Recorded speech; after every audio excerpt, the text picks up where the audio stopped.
Administrasi Kepulauan Seribu bersama Bisa.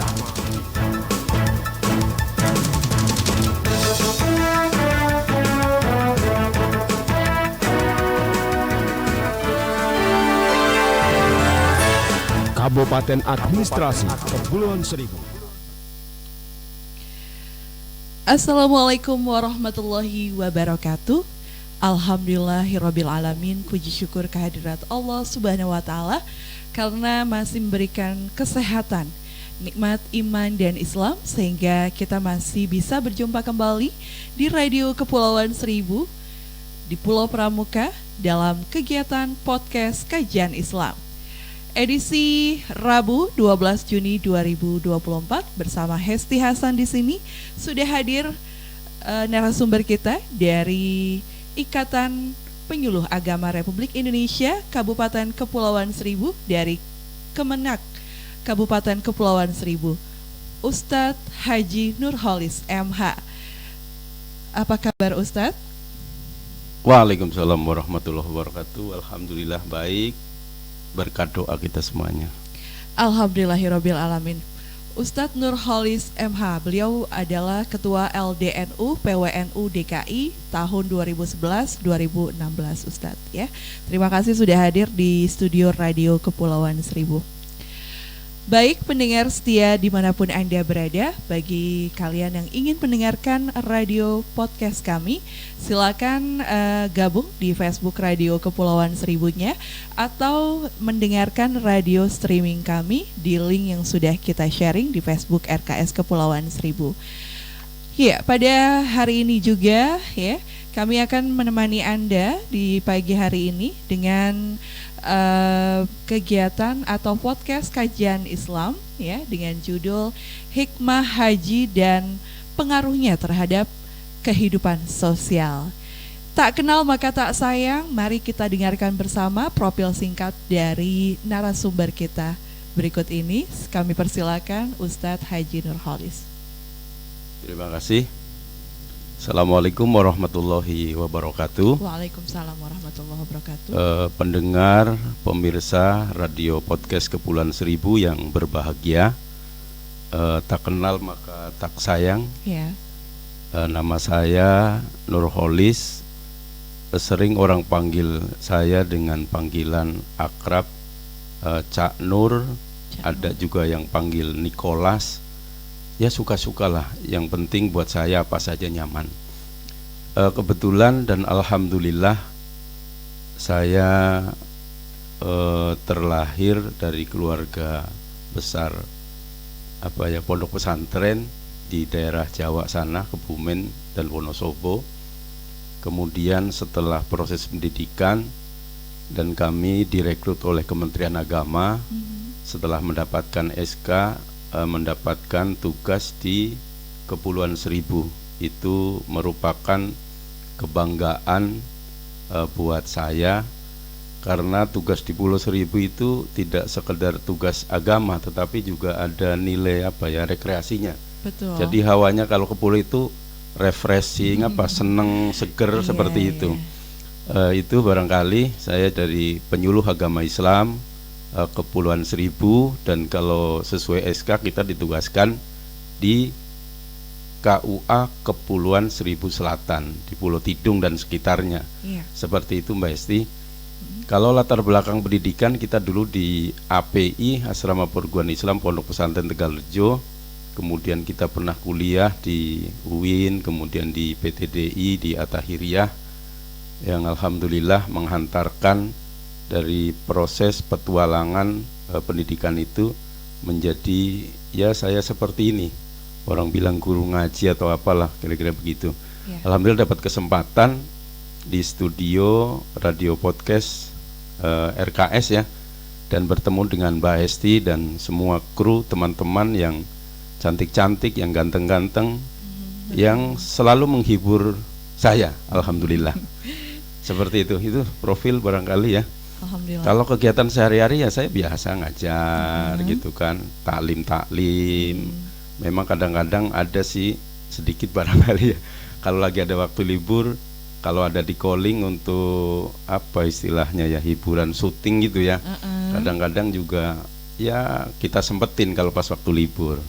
Tujuannya adalah tidak lepas daripada dakwah. Seperti itu Mbak Hesti. Dimanapun tempatnya ya Ustadz ya. Betul. Ada hikmah dakwah di dalamnya.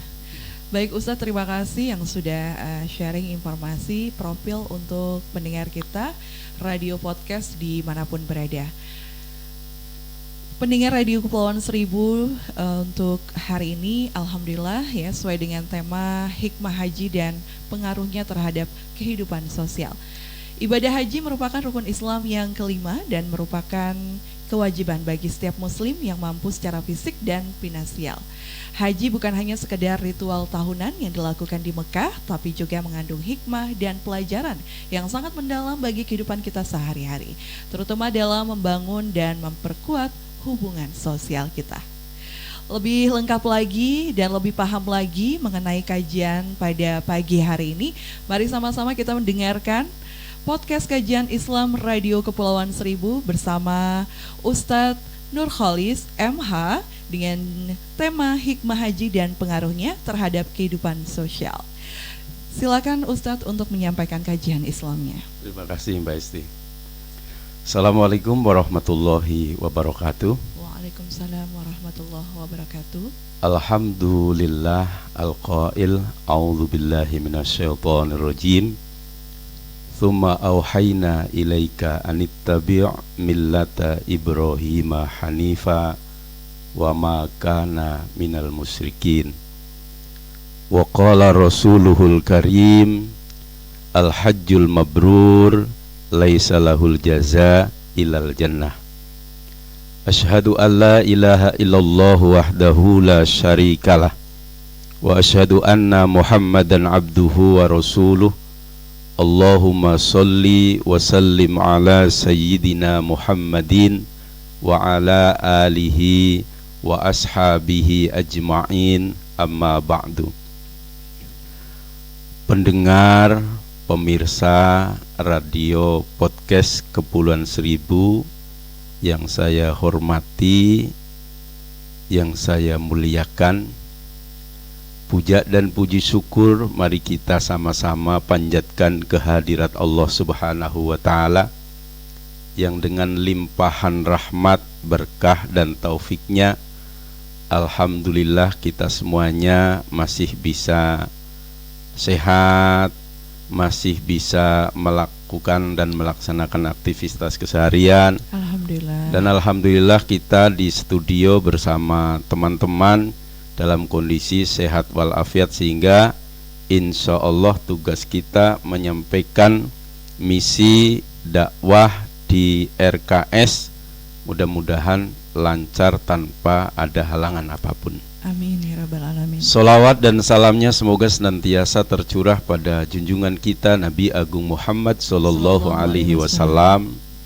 yang tiada seorang hamba pun masuk surga tanpa syafaat beliau, tiada seorang hamba pun lepas selamat dari api neraka tanpa syafaat beliau.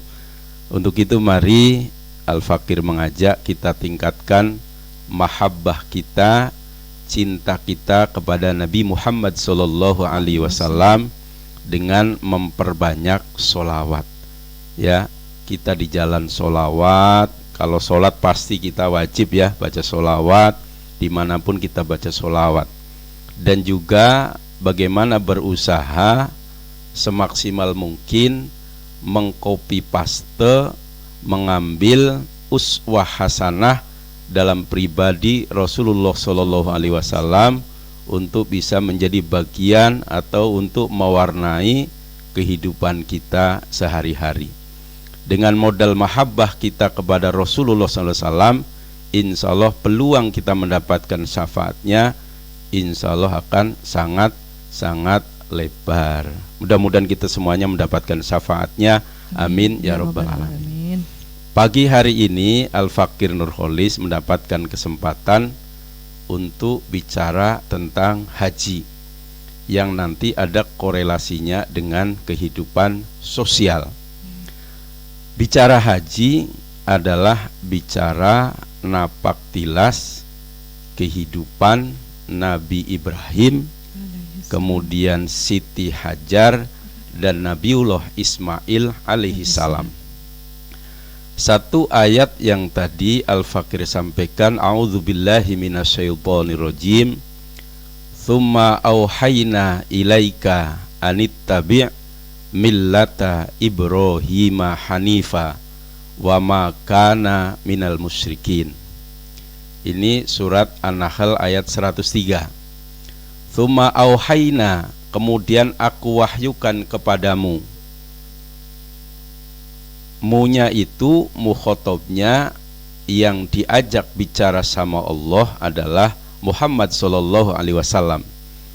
Anittabi' fil amar, perintah, hendaklah kamu Muhammad mengikuti millata Ibrahima, agama Nabi Ibrahim, pandangan hidup Nabi Ibrahim, apa istilahnya, pegangan hidup Nabi Ibrahim, cara hidup Nabi Ibrahim, hanifan, yang lurus, wa ma kana minal musyrikin, ditekankan lagi, ditaukidkan lagi untuk meyakinkan bahwa Nabi Ibrahim tidaklah termasuk orang-orang yang musyrik atau menyekutukan Allah. Dari ayat ini kemudian kita sering baca dalam tulisan-tulisan guru kita, gitu ya, para pendahulu kita, bahwa salah satu prestasi Nabi Ibrahim yang menjadi status beliau adalah pejuang tauhid. Di sini ada kata kalimat wa makana minal musyrikin, dan tidaklah Ibrahim termasuk orang-orang yang menyekutukan Allah. Para pemirsa dan pendengar radio podcast RKS yang berbahagia, ini dasar tentang bagaimana kita umat Islam, umat Muhammad, untuk mengikuti milah Nabi Ibrahim. Ada tentang sunat, tentang hal-hal lain. Nah, hari ini kita bicara terkait dengan haji. Kemudian ayat yang lain, walillahi 'alan nasi hijjul bait man istata'a ilaihi sabila. Walillahi, dan kepada Allah, 'alan nas, wajib untuk manusia, hijjul bait, yaitu haji ke Baitullah. Tetapi man istata'a ilaihi sabila, tentu bagi orang istata'a yang punya kemampuan, ilaihi, menuju Baitullah, apanya, sabilan, perjalanannya, transportasinya. Maka tadi Mbak Hesti menyebutnya haji rukun Islam yang kelima bagi umat Islam yang mampu secara finansial dan juga mampu secara fisik dan juga mampu secara keilmuannya.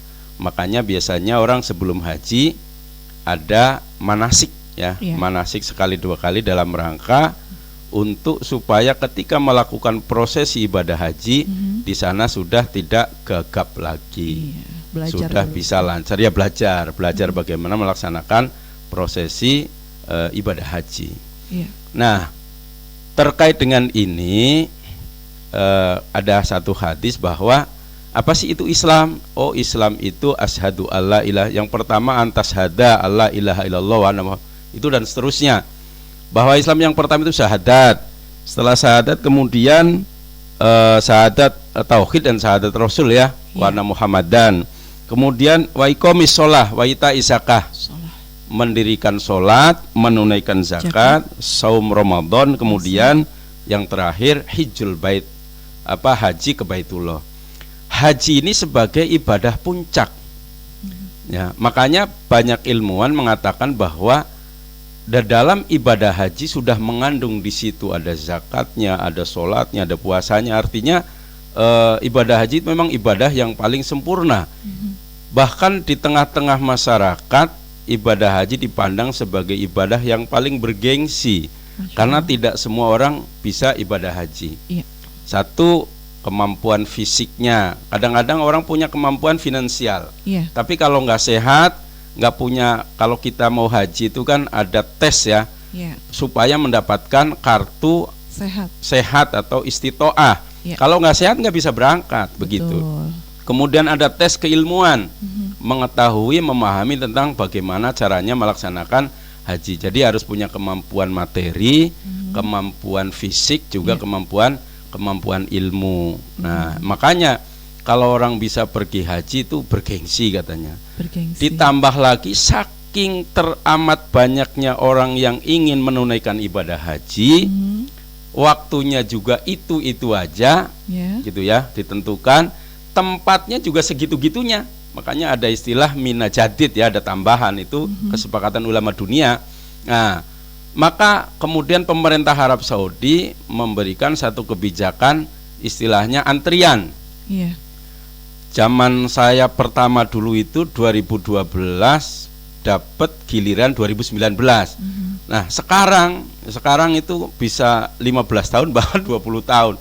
Nah, kalau pengen cepet ada jalan yang memang bisa pintas, kebijakan Arab Saudi belakangan barangkali kita tahu adanya yang namanya visa furoda ya, tamu ya.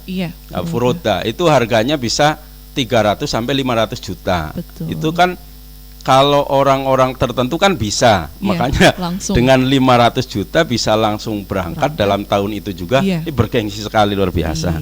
Ini Mbak Hesti kayaknya harus sabar, saya juga sabar kalau dengan 500 juta. Masya Allah. Berapa mudah-mudahan tahun? Ya. Iya, amin. Itu nabung itu, Masya Allah. Masya Allah. Nah, termasuk dengan ini saya sampaikan, yang penting niat bicara haji. Kalau sudah niat, Masya Allah, jalan mah ada aja. Marbot berangkat haji, diberangkatkan pengurus masjid. Gratis. Karyawan OB itu banyak yang berangkat haji diberangkatkan sama bosnya di kantor. Jalan mah ada aja. Kalaulah bukan itu, berapa banyak kita sering mendapatkan contoh tukang becak bisa naik haji, gitu ya. Betul. Gitu. Nah, ada satu solusi. Saya tidak berbicara dalam kapasitas saya sebagai ahli fikih, tetapi ini sudah menjadi kesepakatan. Ada istilah dana talangan. KBIHU sekarang banyak menawarkan program dana talangan. Dengan uang 5 juta datang ke KBIHU. KBIHU itu travel gitu ya, pelaksana jasa untuk umroh, perjalanan umroh dan haji. Itu dengan 5 juta bisa mendapatkan porsi. Kenapa? Ditalangin. Jadi nanti ada bank yang kerjasama dengan KBIH tersebut, nalangin kan 25.500.000 itu udah dapat porsi. Tinggal nunggu antrian. Nanti kalau memang sudah waktunya berangkat tinggal pelunasan. Kalau dulu zaman saya masih 34-35 juta, pelunasan tinggal nambah 10 juta lah. Sekarang dengan pertimbangan ABCD lah, karena biayanya mahal dan sebagainya, pemerintah mensubsidi 40%. Dari 105 total biaya yang dibutuhkan untuk pelaksanaan haji, maka jamaah haji itu sekarang kurang lebihnya 59 juta. Nah, itu kalau kita memang niat nawa itu benar-benar dari hati, punya azam, cita-cita yang kuat, nyicil setiap bulan 500 itu kan pas sambil nunggu giliran 20 tahun, itu kira-kira dalam jangka waktu itu sudah lunas, tinggal berangkat. Ini mohon maaf, ini Mbak Hesti usianya berapa sekarang? 37 kalau sekarang daftar, berarti 20 tahun lagi berarti 57 ya. Fisiknya masih kuat, masih bisa itu. Nah, seperti itu. Nyetornya jadi kemana, Ustaz? Nyetornya itu kalau di KBIH nanti tergantung KBIH itu kerjasama dengan bank apa. Bisa Bank Syariah Mandiri, BSI ya sekarang ya, BSI, bisa Bank Muamalat atau bank-bank yang lain. Berapa, yang penting Ustaz, ada uang niat. muka? Uang muka bisa 5 juta. 5 juta ya. 5 juta. Baik, besok berangkat. Alhamdulillah, insya Allah. Semua ya. Mbak Esti dan semua ya. Iya, begitulah. Insya Allah, yang penting niat gitu ya. Nah, itu proses awal bagaimana kemampuan seseorang untuk bisa berangkat haji. Banyak jalan menuju Roma, kira-kira begitulah. Nah, kemudian kita bicara prosesi haji. Haji itu kan sejarah Nabi Ibrahim, kemudian Siti Hajar dan putranya Ismail. Sejarahnya panjang, paling tidak episode ya, penggalan dari sejarah Nabi Ibrahim, Siti Hajar dan Ismail. Saya mulai dari ketika Nabi Ibrahim sudah mengenal Allah. Bagaimana cara hidup Nabi Ibrahim mengenal Allah, menyembah Allah, berlawanan, berbeda dengan cara menyembahnya penguasa pada saat itu, yang kita kenal dengan Raja Namrud. Maka kemudian Ibrahim dianggap melawan penguasa, melawan arus. Satu kejadian yang sangat fenomenal, mungkin kalau difilmkan itu sangat heroik, ketika Ibrahim protes. Bentuk protesnya terhadap Raja Namrud pada saat itu adalah menghancurkan berhala-berhala yang disembah oleh Raja Namrud dan rakyatnya. Singkatnya kemudian intelijen Raja Namrud melakukan satu pencarian, singkatnya ketemu, diadili dan sebagainya. Setelah diadili, mendapatkan sanksi, Ibrahim dibunuh, dihukum mati. Nah, pada saat Ibrahim dilakukan satu eksekusi, hukuman mati dengan cara dibakar. Jadi penduduk pada saat itu dikumpulkan untuk mengumpulkan kayu bakar. Kemudian proses pembakaran Ibrahim dimulai, penduduk dikumpulkan untuk menyaksikan. Nah, ternyata pada saat itu kayu sudah dibakar yang sudah begitu besar menggunung. Lupa Ibrahim belum ada di dalam gunungan api itu. Makanya salah satu staf kerajaan, salah satu punggawa kerajaan menawarkan diri membuat alat lempar jarak jauh. Sekarang banyak, udah modern lah, itu masih manual dulu. Maka Ibrahim dengan alat itu dilemparkan ke dalam gunungan api. Orang sorak-sore, wah Ibrahim mati. Ternyata urusan mati adalah urusan Allah. Nah, di sini di dalam surat Al-Anbiya ayat 69 dijelaskan, kulna ya narukuni bardan wasalaman ala Ibrahim. Kami katakan, ya naru, wahai api. Ini api diperintah sama Tuhan, kuni, jadilah kamu. Tuh, bardan, dingin. Api itu kan zatnya panas. Tapi kalau Allah berkehendak api itu dingin, ya dingin.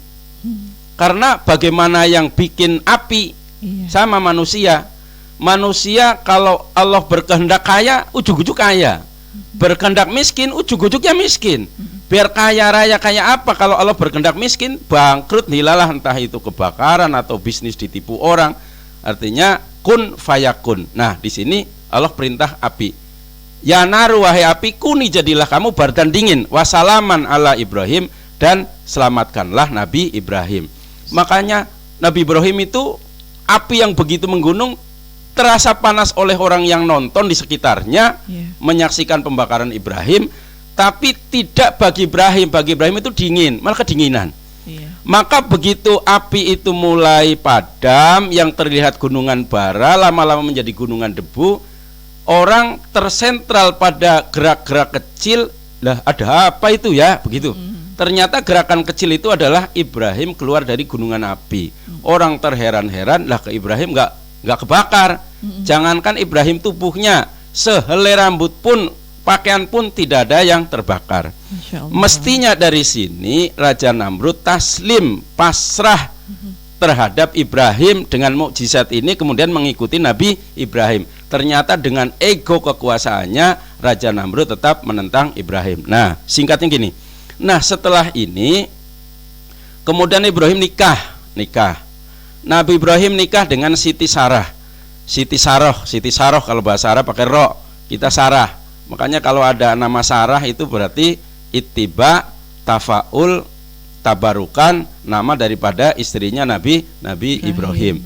Nah, dengan Siti Sarah ini menikah lama nggak punya anak, begitu. Satu saat ada kunjungan ke Mesir, karena Siti Sarah cantiknya luar biasa, ya, lebih cantik dari artis-artis kelas, jangan Indonesia lah, istilahnya artis-artis yang kita sering lihat di kontes-kontes kecantikan dunia, itu nggak seberapanya Siti Sarah. Makanya Raja Mesir terpincut itu bahasanya apa ya? Tertarik, digodain itu Sarah.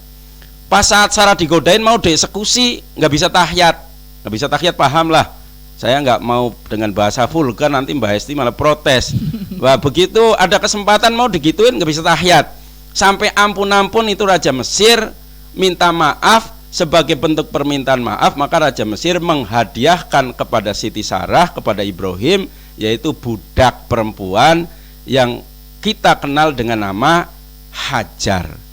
Hajar ini kemudian oleh-oleh dari Mesir, hadiah dari Raja Mesir untuk meringankan beban Sarah sebagai seorang istri, nyuci, gosok, bikin kopi, bikin teh, beliin rokok, kira-kira begitulah. Kalau Ibrahimnya itu Nurholis kira begitu, pagi-pagi nyedin kopi, nasi uduk begitu. Nah, Sarah diringankan beban kerjanya oleh si Hajar. Nah, karena lama ngikut di keluarga Ibrahim dan Sarah, satu sisi lain Sarah orang dua anak, orang dua anak bahasa Jawa, nggak punya anak. Yeah. Makanya kemudian sudah mulai ada perhatian Nabi Ibrahim terhadap Siti Hajar. Walaupun secara fisik, mohon maaf, ciptaan Allah semuanya luar biasa, tetapi ketika kita bicara apa adanya, Siti Sarah cantik jelita, turunan darah biru. Nah, Siti Hajar ini pembantu kulitnya hitam, kayak orang timur gitu, kulitnya hitam. Nah, jadi begitu. Tapi ini Ibrahim tertarik, maka kemudian Allah perintahkan, sudah Ibrahim nikahi Hajar, karena Ibrahim pengen punya anak.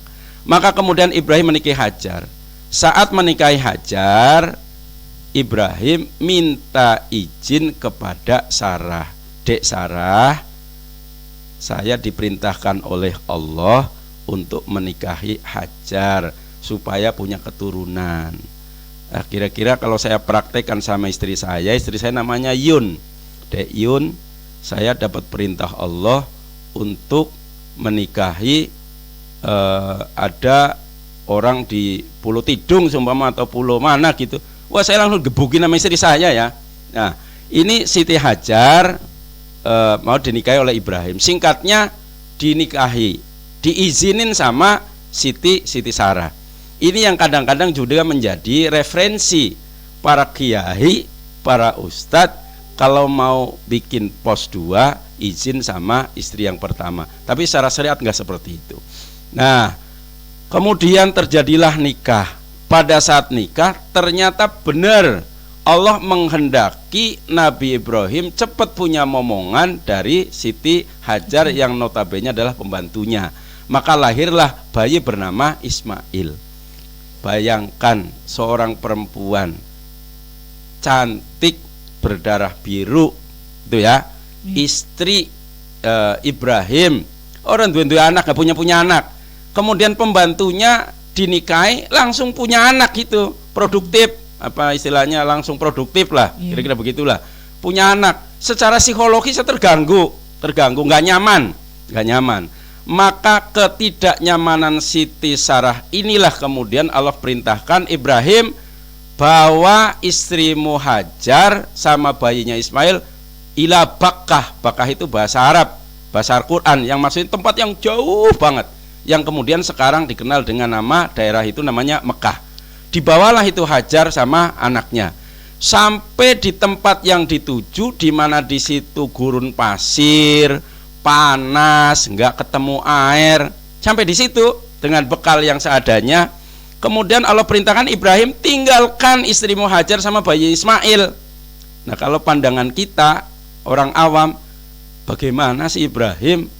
Ya, bayi masih kecil, istri ya yang istilahnya lagi nyusui lah, ditinggal di padang pasir panas gurun yang tidak ada air, tega amat sih. Nah, inilah bedanya kita dengan Nabi Ibrahim. Keyakinannya, akidahnya, imannya kuatnya luar biasa. Maka dalam keyakinan Ibrahim, kalau Allah yang nyuruh, Allah yang perintahkan, pasti Allah akan tanggung jawab atas kehidupan Hajar dan bayinya Ismail. Ditinggal ke Palestina. Nah, dalam kondisi bekal yang sudah habis, Siti Hajar begitu sayangnya sama anaknya, naluri keibuannya itu udah bingung, lah ini gimana nih, habis makanannya, minumannya habis. Maka Siti Hajar berusaha untuk mencari air untuk minum Ismail. Maka mencarinya dari mana? Sofa ke Marwah. Cari di Bukit Marwah, gak ada. Kali aja di sofa, ke sofa, bolak-balik sampai 7 kali. 7 kali inilah proses maksimal usaha. Allah melihat bukan hasilnya, tetapi melihat usaha Hajar yang sudah totalitas. Maka kemudian Allah perintahkan, wahai Jibril, turun kamu ke bumi, hentakan kakimu. Maka setelah kaki Jibril dihentakkan ke bumi, keluarlah air.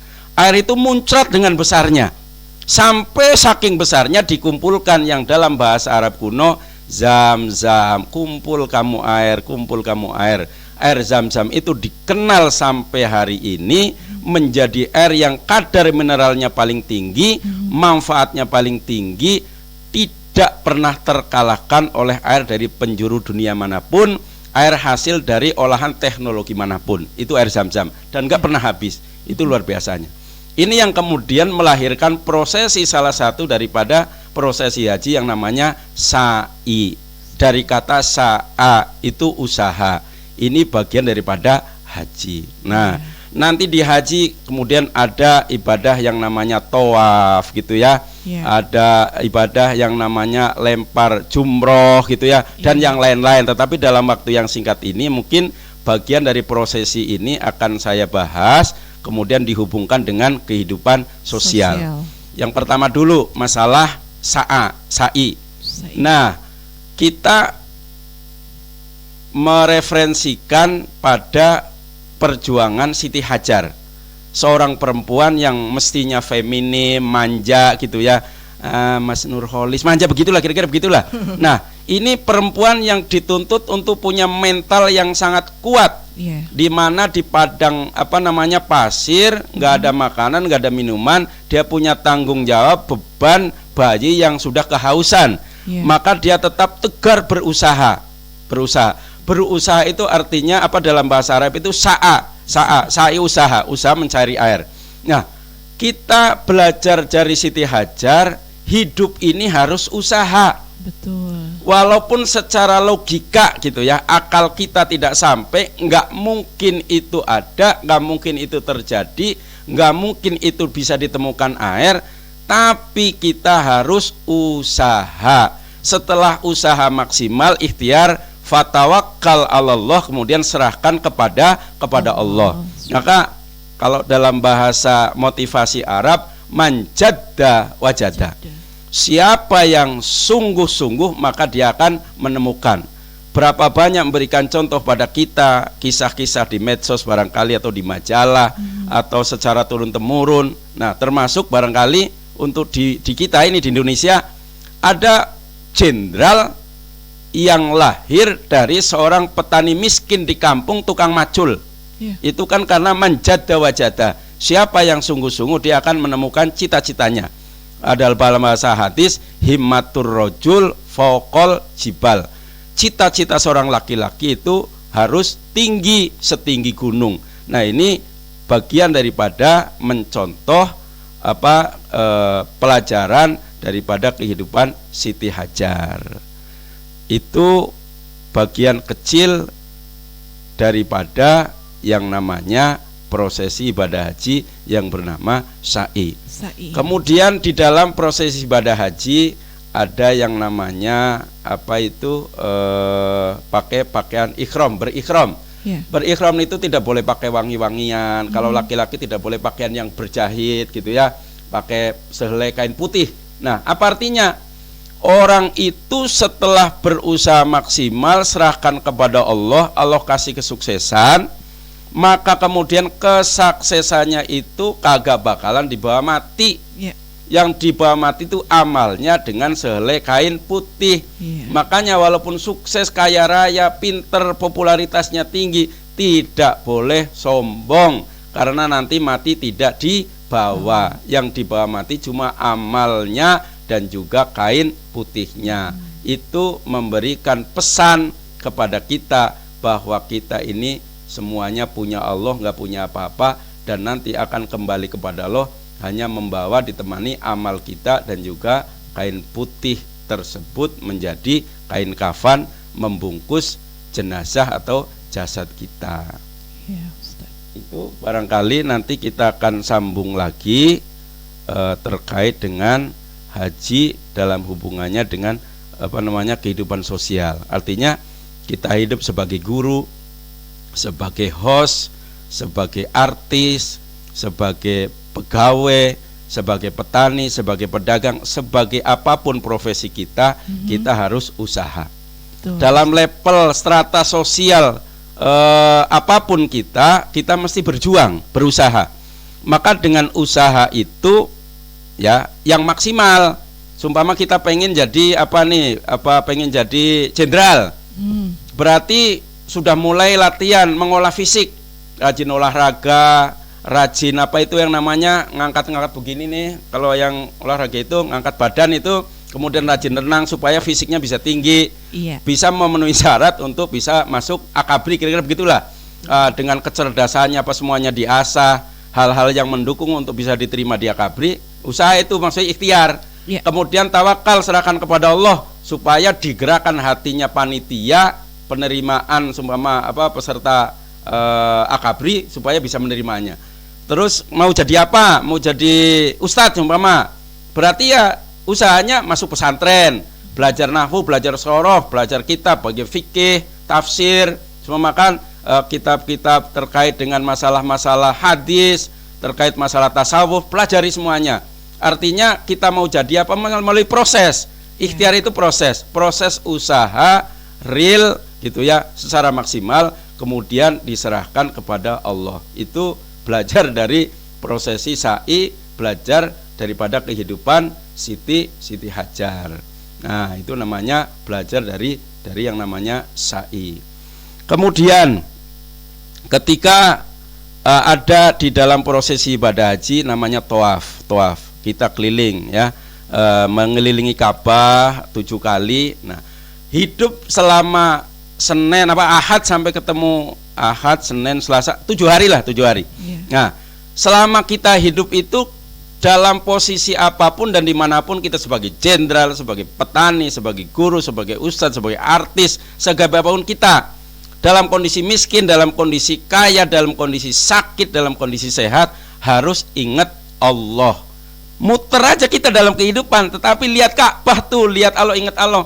Jangan saat miskin ingat Allah, sangat kaya lupa Allah. Nah, belajar dari kita melakukan tawaf adalah bagaimana dalam kondisi hidup kita sebagai apapun, dalam kondisi apapun, kita tetap ingat Allah, kita tetap ibadah. Nah, termasuk juga kemudian kurban. Kurban itu begini. Jadi kita ketika bicara kurban, Nabi Ismail itu pada saat ditinggalkan masih bayi kecil. Satu saat Nabi Ibrahim diperintahkan sama Allah, Ibrahim, coba tengok anakmu yang dulu bayi. Jadi begitu. Tengok sono, ditengok. Nabi Ibrahim berkunjung ke Mekah. Lah, sampai di Mekah terkaget-kaget melihat bayi, anaknya yang dulu masih bayi, Ismail, sudah mulai tumbuh besar, lagi lucu-lucunya, sudah mulai bisa bantu-bantu kerja, kira-kira begitulah. Pada kondisi seperti itu, kalau dalam bahasa pandangan seniman, Allah itu cemburu, Tuhan cemburu. Dah, Ibrahim begitu cintanya sama Ismail. Nah, gitu. Itu dalam bahasa seni lah. Kalau kita nggak boleh membahasakan begitu. Maka kemudian Allah uji Ibrahim untuk menyembelih Ismail supaya cintanya, perhatiannya kepada Allah tidak terhalangi. Maka, nah di sini dikisahkan, falamma balaho mausaya qala ya bunayya inni ara fil manam anni adzbahuka fandur madza taro. Kemudian Ismail menjawab, qala ya abatif alma tu'mar satajiduni insyaallahu minas sabirin. Ayat ini surat As-Saffat ayat 105 itu dikisahkan di situ. Falamma balagha mausaya, tatkala Ismail sudah masuk di usia yang sedang lucu-lucunya. Kemudian qala ya bunayya, Ibrahim memerintahkan kepada anaknya, "Hei Ismail, hei anakku, anni arafil manam anni atbahuka." Saya dalam mimpi Allah perintah saya atbahuka, untuk menyembelih kamu. Fandur madza taro, hei Ismail, coba kamu pikir-pikir, bagaimana pendapatmu? Jawaban Nabi Ismail, qala, Nabi Ismail menjawab, ya abatif almatu mar, ya abati, wahai bapakku, if almatu mar, sudah laksanakan saja apa yang Tuhanmu perintahkan kepadamu. Sudah sembelih saja. Kira-kira begitulah. Satajiduni insyaallahu minas sabirin. Engkau insyaallah, Allah menghendaki menemukan aku termasuk orang-orang yang sabar. Jadi proses penyembelihan Ismail sudah benar-benar mau disembelih. Di ayat berikutnya, saat pisau sudah di pelipisnya Nabi Ismail, sudah, kalau dalam bahasa Jawa, sudah tinggal kelekek, kira-kira begitulah. Tinggal eksekusinya sudah nempel itu di kulit lehernya Ismail. Tiba-tiba malaikat Jibril menurunkan kambing domba kibas menggantikan Ismail, dan Ibrahim sudah dianggap oleh Allah lulus ujiannya untuk menyembelih Ismail. Bayangin kalau seandainya Ismail tersembelih pada saat itu, berarti syariat korban yang untuk kita umat Islam mengikuti Nabi Ibrahim harus menyembelih anak. Makanya sekarang kurban, kalau satu orang, ya, ini saya tidak bicara porsi satu orang atau 7 orang lah, bisa kambing, bisa unta, bisa sapi. Tujuannya apa? Tujuannya adalah hidup ini tidak untuk kita sendiri. Allah berikan kita mobil, berikan kita hotel, berikan kita rumah, berikan kita duit yang banyak. Itu amanah, itu titipan. Ada di luar sana fuqara masakin yang rizkinya dititipkan kepada kita. Maka setidaknya dalam 1 tahun, syukur-syukur bisa sekali, setidaknya seumur hidup sekali lah kita mengikuti syariat Nabi Ibrahim, kurban menyembelih kambing. Hikmahnya, menyembelih kambing punya makna pesan moral yang bisa kita ambil. Jiwa kebinatangan kita buang jauh-jauh, temperamentalnya, emosionalnya, suka gampang ini itu tanpa berpikir panjang, buang jauh-jauh sifat hewani dalam diri kita. Yang kedua, hikmahnya adalah hidup ini berbagi, dermawan, karena apa yang Allah berikan kepada kita itu adalah titipan dari Allah. Kita bisa berbagi kepada yang lain. Dengan berbagi itu, insya Allah akan menumbuhkan karakter masyarakat yang bisa hidup rukun, damai, saling menghormati, saling menyayangi, sehingga akan muncul masyarakat yang marhamah. Besarnya bisa muncul satu baldatun thayyibatun warobun ghafur, karena sosialnya sudah bagus, tatanan sosialnya sudah bagus, sudah menjadi masyarakat yang istilah sekarang civil society atau masyarakat madani, kira-kira begitulah yang sering digembar-gemborkan oleh guru-guru dan ilmuwan kita. Itu terkait dengan masalah haji. Nanti akan kita sambung, barangkali ada waktu untuk tanya jawab. Silahkan Mbak Hesti sebagai host, monggo.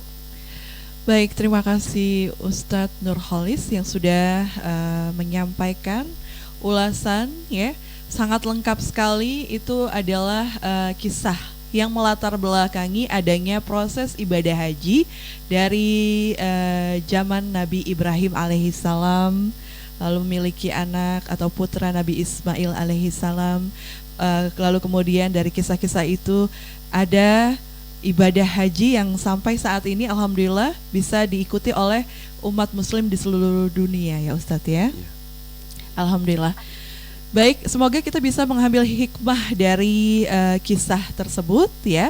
Dan insya Allah mudah-mudahan kita diberikan rezeki yang seperti Ustadz bilang tadi, rezekinya bukan hanya materi ya Ustadz ya, tapi juga kemampuan fisik, kesehatan, jasmani dan rohani, lalu juga mampu ya dalam menjalankan ibadah haji, karena memang rangkaian rukun hajinya insya Allah banyak sekali menggunakan tenaga ya Ustadz ya. Fisik. Iya. Baik. Pendengar Radio Kepulauan Seribu, terima kasih Anda masih setia bersama podcast Radio Kepulauan Seribunya edisi Kajian Islam. Selanjutnya Hesti punya beberapa pertanyaan. Sebelum nanti mungkin ada pendengar Radio Kepulauan Seribu yang ingin bertanya, bisa kirim WA ke Japri saya atau ke Japri Ustadz ya, atau bisa komentar di Facebook Radio Kepulauan Seribunya ya. Oke, baik Ustadz, mengenai hikmah haji dan pengaruh terhadap kehidupan sosial. Nah, apa saja hikmah utama dari pelaksanaan ibadah haji ini yang dapat kita ambil untuk kehidupan sehari-hari kita sebagai umat muslim? Silakan Ustadz. Ya, terima kasih. Tadi sudah sebagian saya sampaikan, menyemangati hidup kita. Begitu pulang dari haji, yang tadinya kita lemah di dalam dunia usaha kita tambah semangat. Ya. Siti Hajar saja dulu yang perempuan, yang mestinya lemah, yang mestinya feminim, bisa kuat begitu, usaha maksimal, kemudian sukses. Satu, berarti meningkatkan semangat usaha kita dalam dimensi profesi kita masing-masing. Ya. Yang kedua, diantaranya di mana ibadah haji itu kan dari seluruh penjuru dunia. Ada orang Cina, ada orang Jepang, ada orang Eropa, ada orang Malaysia, orang Negro, ada orang orang daerah Arab sana, ada orang Pakistan, ada Uzbekistan. Biasanya orang Uzbekistan itu yang jadi banyak perhatian itu, karena dalam segi fisik itu punya kelebihan. Uzbek begitulah, Uzbek. Nah, itu dari mana-mana. Artinya orang dari seluruh penjuru dunia dengan latar belakang bahasa berbeda, kultur berbeda, tumplek-blek menjadi satu dalam satu kegiatan wukuf di Padang Arafah dan ibadah-ibadah yang lain, dengan pakai pakaian yang sama, melakukan ibadah-ibadah yang sama. Nah, hikmah yang bisa kita ambil adalah sikap kedewasaan kita untuk menerima perbedaan. Perbedaan itu adalah satu keniscayaan. Nggak bisa orang semuanya kayak orang Pulau Seribu, nggak bisa. Nggak bisa semua orang kayak orang Kebumen, orang Jawa, nggak bisa. Nggak bisa orang dipaksakan seperti orang Batak, semuanya nggak bisa. Orang Ambon pun nggak bisa. Itu perbedaan, itu keniscayaan. Bagaimana perbedaan ini dimanage menjadi sebuah yang supaya bagaimana menjadi sebuah kekuatan, kira-kira begitulah. Nah, kita pulang dari haji dengan ketemu dengan berbagai macam manusia dari berbagai macam penjuru dunia, latar belakang yang berbeda, maka pulang dari haji kita lebih bisa menerima perbedaan. Oh, ada teman kita beda kulturnya. Oh, ada teman kita yang beda cara adat istiadatnya. Maka dari sini kita akan bisa lebih mengamalkan, kalau kita masyarakat Indonesia, Bhinneka Tunggal Ika gitu. Jadi insya Allah orang-orang yang sudah haji pulang ke Indonesia, sikap moderatnya dalam beragama nggak usah dipertanyakan lah, nggak usah dipertanyakan. Jadi kalau sudah haji pulang, insya Allah akan lebih dewasa, lebih bisa menyapa semua pihak, lebih bisa menerima semua pihak, lebih bisa berkomunikasi dengan semua pihak, sehingga kebersamaan akan muncul, persatuan akan muncul, seperti itu. Baik, makasih Ustadz ya. Selanjutnya kira-kira apa saja nih Ustadz nilai-nilai sosial yang diajarkan dalam ibadah haji tersebut, dan bagaimana kita dapat menerapkannya dalam kehidupan bermasyarakat? Sosial diantaranya tadi, Nabi Ibrahim itu dulu seorang nabi, kan bicara haji kan bicara menapaktilasi kehidupan Nabi Ibrahim. Tadi ayatnya Rasulullah itu suruh mengikuti milah atau agama Nabi Ibrahim. Nah, Nabi Ibrahim itu terkenal nabi yang suka menjamu tamu. Nabi Ibrahim itu terkenal nabi yang sangat dermawan. Nabi Ibrahim yang terkenal nabi yang sangat mengistimewakan orang lain, mengistimewakan masyarakat, kira-kira begitulah. Artinya ketika orang pulang dari haji yang tadinya pelit ya jadi nggak pelit gitu. Orang yang tadinya tidak pernah zakat jadi mau zakat. Orang yang tadinya tidak pernah mengadakan santunan jadi mau santunan. Orang yang tadinya tidak pernah menjadi orang tua asuh, pulang dari haji ngelihat ada daerah-daerah yang minus gitu kan, hidup di bawah garis kemiskinan, anaknya terlantar, nggak pada bisa sekolah, bisa siap menjadi orang tua asuh. Jadi salah satu hikmah dari proses ibadah haji meniru Nabi Ibrahim adalah bagaimana berusaha semaksimal mungkin dirinya bermanfaat buat orang lain. Kan kata Nabi yang paling baiknya manusia khairun nas anfa'uhum linnas. Sebaik-baik manusia adalah manusia yang paling bermanfaat buat orang lain. Mungkin kayak Mbak Hesti bermanfaat di lingkungan studio RKS gitu ya, memberikan manfaat buat minimal ya orang puluhan lah. Tapi radio ini kan bisa didengar oleh orang-orang darat gitu ya. Itu bermanfaat. Ya kayak saya bermanfaat buat anak istri saya, kira-kira begitulah. Pokoknya berusaha bagaimana kita bermanfaat buat orang lain. Bermanfaat orang lain gini, gampangnya ginilah. Bagaimana kita bisa setelah kita mati gitu ya. Nah, ada sejarah baik yang kita tinggalkan. Sumpama ini saya cerita orang lah, kalau cerita sendiri nanti jadi ria ya. Ada orang begini, ada orang kehidupan ekonominya tidak terlalu kaya, pada saat meninggal banyak orang datang, ternyata ada anak asuhnya datang, ada janda yang secara ekonomi kurang mampu, usianya sudah tua, itu datang pada saat dia mati. Sebelum mati nggak ada tahu, sampai keluarganya nggak tahu kalau si bapak ini pada saat hidupnya sebagian gajinya, sebagian penghasilannya adalah menjadi orang tua asuh. Menjadi orang tua asuh di beberapa, ada pesantren, ada sekolahan. Kemudian juga nyantunin tadi janda-janda tua yang memang secara ekonomi kurang.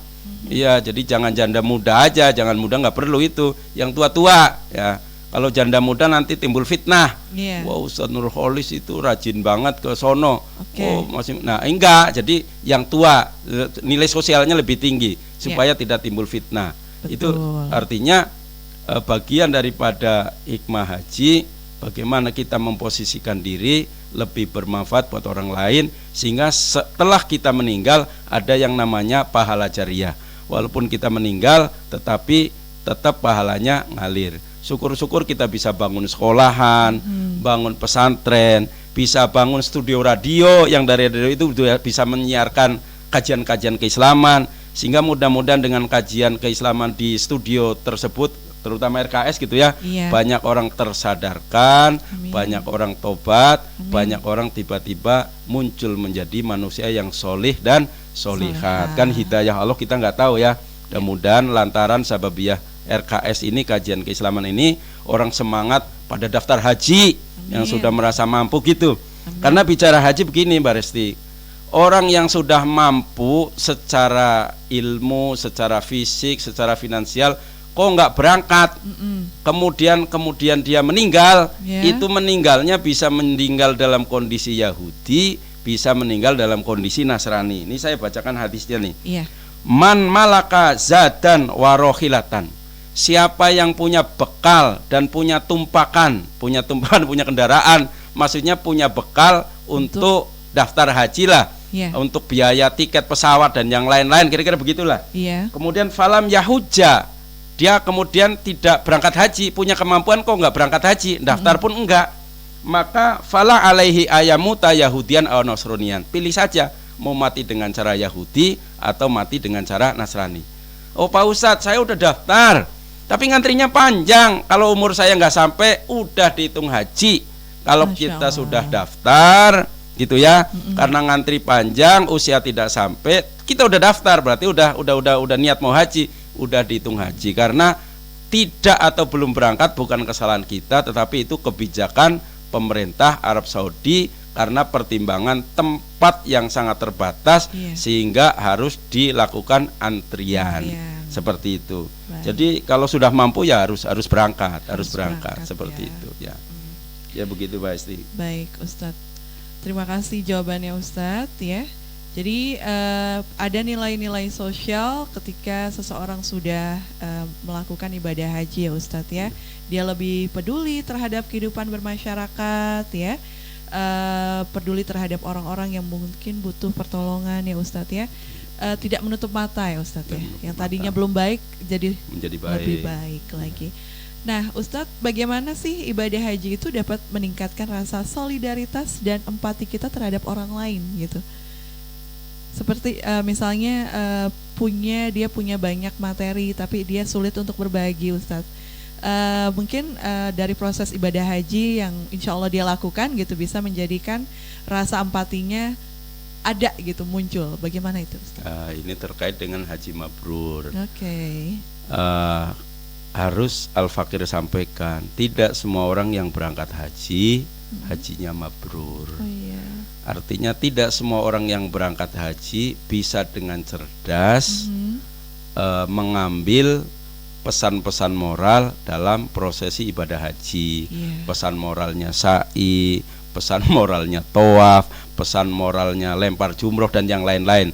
Nah, kalau hajinya mabrur, pesan-pesan moral itu benar-benar dia cermati dengan cerdas, dia bisa memahami, sehingga pulang dari haji dia mengaplikasikan, dia melakukan perwujudan, mengamalkan dari nilai-nilai pesan moral dalam proses ibadah haji itu, maka dia pulang menjadi orang yang lebih soleh, lebih dermawan. Itu namanya haji mabrur. Makanya ini perlu saya sampaikan, usahakan berangkat haji, daftar haji biayanya dari harta kita yang paling suci, yang paling suci, yang paling bersih. Artinya gini, kita punya harta, oh ini dari kontrakan sumpama, oh ini dari hotel, oh ini sumbernya dari gaji, oh ini sumbernya. Cari rizki yang memang menurut kita sumbernya itu paling halal. Sumbernya itu di situ tidak mengandung subhat, kita yakin seyakin-yakinnya bahwa itu halal, benar-benar murni. Itu buat daftar haji. Itu maka nanti akan berpengaruh pada proses haji kita mabrur atau tidaknya. Kalau sampai mabrur, kata Rasul, sabda Rasul di sini, al umratu ilal umroti kafaratun lima bainahuma. Kita sering ada kegiatan umroh. Umroh sekarang 30 juta, 35 juta, tergantung umroh yang biasa apa umroh yang plus. Kalau umroh plus sampai ke kadang-kadang sampai ke Palestina, Masjidil Aqsa ya, zaman masih aman kemarin. Kemudian ada yang ke Turki, itu bisa ada yang sampai 50 juta, tergantung lah, itu tergantung kebutuhannya. Nah, dari umroh satu ke umroh berikutnya itu kafaratun lima bainahuma, bisa menghapus dosa diantaranya. Makanya orang-orang yang punya kemampuan 2 bulan sekali umroh, 2 bulan sekali umroh, begitu.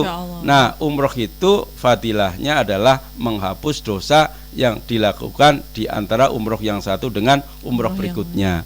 Nah, kemudian terusan hadis ini, wal hajjul mabrur laisa lahul jaza ilal jannah. Haji yang mabrur, haji yang tadi pulang dari haji lebih baik, lebih dermawan, bisa cerdas memahami pesan-pesan moral haji, pulang dari haji tambah sholat jamaahnya tambah rajin, tambah dermawan, tambah sopan gitu ya, tambah-tambahlah moralitasnya meningkat tajam, kira-kira begitulah. Itu haji mabrur.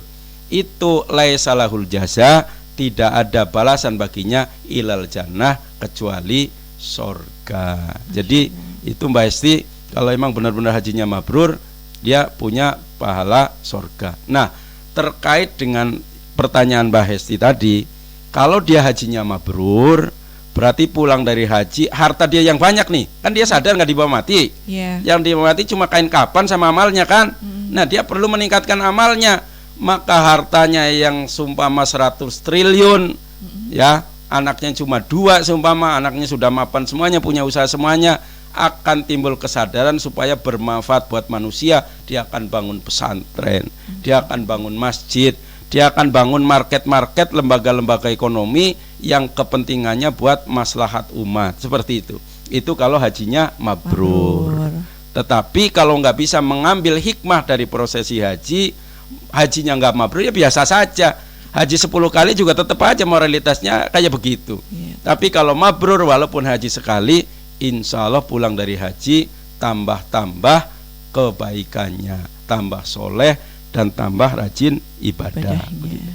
Amin ya rabbal alamin ya. Semoga yang pergi haji tahun ini, Ustaz ya, kita doakan menjadi haji yang mabrur ya. Insya Allah, Amin, insya Allah ya ya. rabbal alamin. Mudah-mudahan saudara-saudara kita yang tahun ini ada kesempatan peluang bisa berangkat haji, pulang membawa haji yang mabrur. Amin, Informasi ya yang rabbal saya terima mudah-mudahan nggak salah, Ya. dari Pulau Seribu itu ada 17 jamaah. Jemaah haji. Ya, mudah-mudahan sehat, Amin. prosesi melaksanakan ibadah hajinya lancar. Amin. Gitu ya.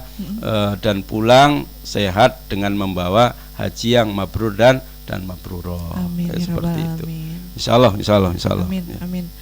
Baik Ustadz, kita lanjutkan lagi ya. Ustadz, bagaimana ibadah haji itu dapat mengajarkan kita untuk lebih sabar dan ikhlas dalam menghadapi ujian hidup? Ini kesabaran kita, ibadah haji kan mencontoh Nabi Ibrahim ya. Iya. Bagaimana Nabi Ibrahim tidak sabar, gitu ya. Ketika dia dibakar, dia sabar, kan tidak membalas itu. Kemudian bagaimana ketika Siti Hajar ditinggal sama Ibrahim, itu kan kesabaran. Iya. Coba bayangin kalau Mbak Hesti gitu ya. Iya. Mbak Hesti suaminya kawin lagi, kemudian punya anak, Iya. kemudian Mbak Hesti ditinggal, atau enggak seperti itulah, jangan Mbak Hesti lah. Ini seumpama si Markonah aja lah, nanti berimplikasi yang enggak nanti. Markonah lah, karena ini Markonah nih.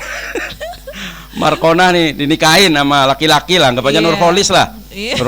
Nurholis nikah sama Markonah karena Markonah itu sangat menggairahkan sehingga Iya. dinikahin sama Nurholis, begitulah. Setelah saya nikahin, saya bawa ke Alas Roban. Alas Roban itu daerah hutan, daerah Semarang sana. Masya Allah. Nyampe di sana saya tinggal. Wah, tega bener ya. Iya. Nah, tapi Siti Hajar kan sabar.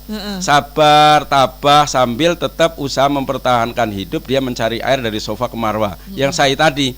Makanya ketika kita ngambil pelajaran dari haji, jadi manusia itu sabar. Diuji miskin sabar, diuji sakit sabar, diuji dengan apa ya, seumpama kita usaha sana gagal mulu, ya sabar. Memang Allah belum menghendaki kita untuk sukses, tetapi menjada wajada, kita usaha terus.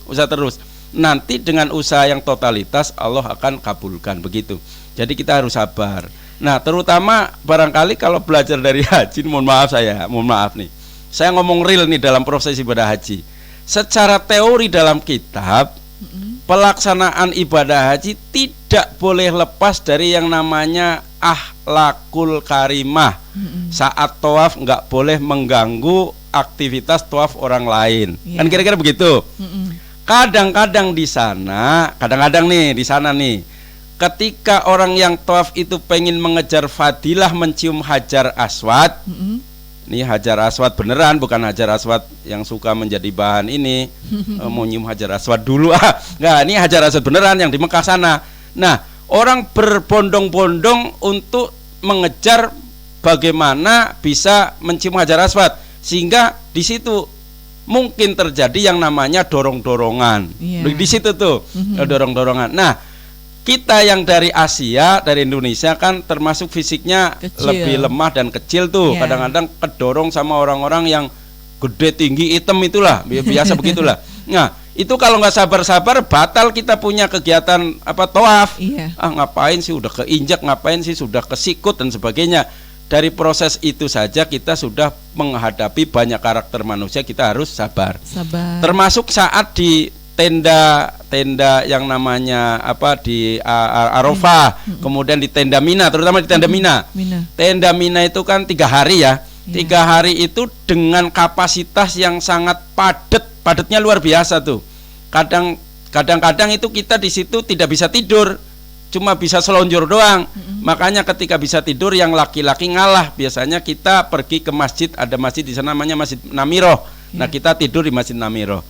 Tidur di masjid, namanya kita orang banyak. Ada dari Eropa, ada dari Negro. Saya pernah semalaman gak bisa tidur. Kita sudah ke masjid pengen nyaman, bisa tidur. Di tenda gak bisa tidur. Nyampe di masjid, ada orang yang lebih dulu tidur daripada saya. Saya di bawahnya benar-benar dadut kentut dulu, gimana saya bisa tidur? Dia nggak berasa orang dia tidur, mana hitam lagi, bau bang. Nah, artinya hal-hal kayak gitu kan kita udah diuji kesabaran. Iya. Ketika kita pulang, oh berarti hal begitu biasa. Saat haji kita sudah belajar. Itu bagian daripada bagaimana kita sabar. Nah, termasuk tadi di tenda Mina, ngantri nih, yang namanya ngantri, mohon maaf, ke toilet itu bisa 13 antrian. Masya Allah. Kalau model kayak Mbak Hesti, saya yang masih muda, saya ini masih muda perasaan saya, tapi sebenarnya jadi kalau ngantri sampai 13 itu ya masih biasa lah. Iya. Nah ini nenek-nenek, kakek-kakek yang usianya sudah ada yang 80, 75, Masya Allah. Saya sebagai pembimbing ya harus sabar benar ngantri, mohon maaf banget. Ada yang sampai kagak kuat, belum dapat gilirannya sudah nggak kuat, mohon maaf ya begitulah kondisinya. Nah itu kan sudah dilatih untuk kita sabar. Maka pulang dari kita haji, kesabaran kita sudah teruji. Seperti itu Mbak Esti. Banyak sekali sebenarnya pelajaran-pelajaran dalam proses ibadah haji yang bisa diterapkan dalam kehidupan sehari-hari untuk kita menjadi manusia yang lebih baik, yang lebih bermoral, yang lebih berkepribadian, yang lebih yang lebih bermanfaat buat manusia lain, yang lebih bisa hidup nyaman dan orang lain juga nyaman dengan kita. Kira begitu. Masya Allah, iya ya. Jadi harus benar-benar sabar dan ikhlasnya Sabar, udah teruji. sabar, Berarti ya, sabar. Pas kembali ke kampung halaman, insya Allah udah Sudah sabar. teruji, sabar. Meskipun ujiannya segede gunung. Nah, finally ini yang terakhir nih Ustadz ya. Bagaimana pengalaman haji itu bisa membantu kita mengatasi perbedaan dan membangun hubungan yang lebih harmonis di masyarakat. Iya, saya pernah sampaikan juga dalam channel YouTube saya, wama arsalnaka illa rahmatalil alamin. Pengembangan dari ayat ini ya, Al-Anbiya 107, bahwa Muhammad itu diutus menjadi penyebar kasih sayang bukan hanya untuk umat Islam saja, tetapi untuk makhluk secara keseluruhan, untuk umat manusia secara keseluruhan. Nah, termasuk haji di situ. Haji kan tadi latar belakang manusia yang dari mana-mana gitu ya, ada dari negro, dari mana, kumpul menjadi satu dengan warna baju yang sama, tujuan yang sama, ibadah yang sama. Artinya ketika itu di copy paste lah, dibawa ke kehidupan di tengah-tengah masyarakat kita tidak lagi kaget ketika ngelihat orang karakternya begini begitu. Itulah itulah Allah gitu loh. Salah satu kelebihan daripada manusia hidup di muka bumi adalah dengan membawa karakter masing-masing, membawa cara kerangka berpikir yang berbeda-beda, latar belakang budaya bahasa yang berbeda-beda, tetapi gitu loh, satu sama lain bisa saling mengenal, bisa saling menebarkan kasih dan sayang. Jadi dari semua rentetan ibadah haji, kalau bisa mengaplikasikan dalam kehidupannya sehari-hari, insya Allah itu keluarganya juga sakinah mawaddah warohmah, masyarakatnya akan damai, bahkan negaranya akan menjadi negara yang baldatun toyibatun, negara yang tamadun, negara yang madani, masyarakat yang civil society, muncul kemudian maghfirah toyibatun warobun wafur, dan Allah akan memberikan ampunan masyarakat bangsa yang diampuni oleh Allah Subhanahu wa taala. Itu kalau benar-benar bisa mengaplikasikan pesan-pesan moral dari nilai-nilai yang terkandung dalam prosesi ibadah haji. Seperti itu. Baik, alhamdulillah, terima kasih atas ulasan dari pertanyaan-pertanyaan yang Hesti ajukan ke Ustadz kita ya di podcast kali ini, pendengar setia. Alhamdulillah ya, selesai juga podcast kajian Islam Radio Kepulauan Seribu kali ini. Tapi sebelum itu kita akan dengarkan pesan dan kesan dari narasumber kita kali ini kepada Ustadz Nurholis. Kami persilakan. Terima kasih. Saya ingin mengajak pada pendengar dan pemirsa radio podcast RKS Kepulauan Seribu yang saya banggakan, yang saya hormati, yang saya muliakan. Kalau memang kita ada kemampuan, yang tahu kan kita nih, yang tahu kita, oh harta kita asetnya sekian, penghasilan kita setiap bulan sekian. Kalau di situ sudah ada kemampuan, jangan tunda-tunda. Segera daftar haji, terserah mau di KBIH mana saja. Kalau mau hubungi Ustadz Nurholis ya nggak apa-apa. Di tempat lain boleh, di mana aja boleh. Yang penting segera daftar. Kalau kemudian nanti daftar kok belum berangkat, tapi sudah daftar, kita nggak tahu umur kita sampai kapan meninggal, kita sudah dihitung haji. Syukur-syukur Allah panjangkan umur kita sehingga benar-benar bisa melaksanakan ibadah haji. Jangan sampai tadi ada warning, ada satu hadis, siapa yang sudah punya kemampuan fisik, kemampuan materi, kemampuan ilmu untuk berangkat haji, kok dia belum berangkat, belum daftar, kemudian dia mati, maka terserah mau pilih mati dengan cara Yahudi atau Nasrani. Naudzubillah summa naudzubillah.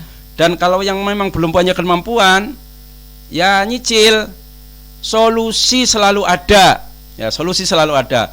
Boleh nyicil 5 juta daftar, nanti ada dana talangan dari Bank Syariah yang pandangan MUI itu sudah diperbolehkan pakai apalah akad mudorobah atau apalah, itu kan ada muamalah tuh apa namanya dalam ekonomi Islam, ekonomi syariah. Nah itu insya Allah secara dicicil setiap bulan 500, lama-lama lunas sambil nunggu antrian, insya Allah pas datangnya dapat antrian, pas saat itu juga lunas. Intinya mari segerakan kita untuk bisa berangkat haji. Yang sudah haji, yang sudah pulang haji, mari jaga kemabruran hajinya. Artinya ketika di Mekah dulu setiap waktu mesti masjid. Luar biasa kalau kita lihat di Madinah, di Mekah, Masya Allah begitu ada azan sudah orang berbondong-bondong gitu ya untuk dulu-duluan masuk masjid. Masjid penuh luar biasa.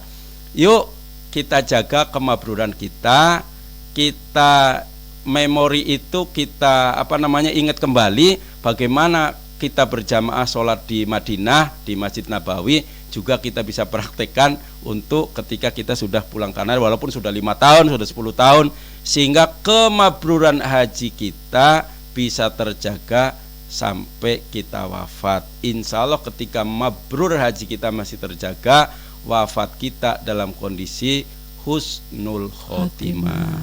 Terkait dengan teman-teman dekat saya di sini, kru Mbak Hesti, kemudian Mbak Santi, abang-abang yang ganteng ini, insya Allah kita doakan mudah-mudahan pada saatnya bisa berangkat haji, setidak-tidaknya bisa umroh. Amin ya robbal alamin. Itu barangkali yang bisa disampaikan dalam podcast yang waktunya singkat ini. Banyak kekurangan, mohon dibukakan pintu maaf yang sebesar-besarnya. Mudah-mudahan ada manfaatnya. Wal afu minkum wallahul muwaffiq ila aqwamit thoriq. Assalamualaikum warahmatullahi wabarakatuh. Waalaikumsalam warahmatullahi wabarakatuh. Mendengar Radio Kepulauan Seribu dimanapun Anda berada, demikianlah tadi kita sudah dengarkan bersama podcast kajian Islam Radio Kepulauan Seribu bersama narasumber kita dari IPARI Kabupaten Kepulauan Seribu, Ustadz Haji Nurholis MH. Dengan hikmah haji dan pengaruhnya terhadap kehidupan sosial, semoga memberikan manfaat dan juga hikmah dari kajian Islam. Terima kasih atas kebersamaan Anda. Saya Hesti Hasan sebagai host kali ini mengucapkan terima kasih. Kami ucapkan wassalamualaikum warahmatullahi wabarakatuh. Assalamualaikum.